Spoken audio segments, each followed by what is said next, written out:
Okay, hello Cloud Gurus and welcome to this lecture. In this lecture, we're going to look at custom VPCs and elastic load balancers. Now, I appreciate we've been putting off covering elastic load balancers. We're going to cover that off in the high availability section of the course, so in the very next section of the course. However, because we have our VPC configured the way it is right now, I wanted to show you something quickly. Okay, so here I am in the AWS console, and what we're going to do, we're not actually going to provision a load balancer, but we're going to have a look at what we can do. So I'm going to go into EC2, and then I'm just going to go over to load balancing, which is down here, and I'm going to go ahead and create a load balancer.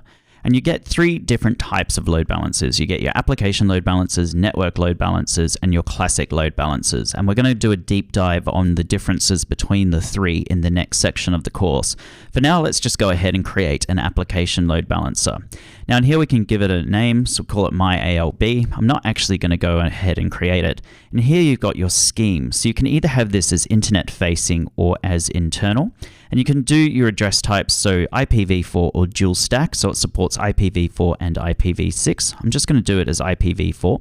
If we scroll down, we've got our different availability zones in here. Now, if we go over to our custom VPC, you'll be able to see that we've got US East 2A and US East 2B. Now, if I click in 2B, straight away it's going to give me a warning message. It's saying you're creating an internet-facing load balancer, but there's no internet gateway attached to these subnets that you have selected. So it's basically saying this isn't going to work. If we click in here, we go ahead and hit next. Straight away, you're going to see this error message saying at least 2 subnets must be specified. So this is an important exam tip going into your exams. You have to remember that when you're provisioning a load balancer, you're going to need at least 2 public subnets. So you need at least 2 public subnets in order to create a load balancer. So that's really important to remember going into your exam.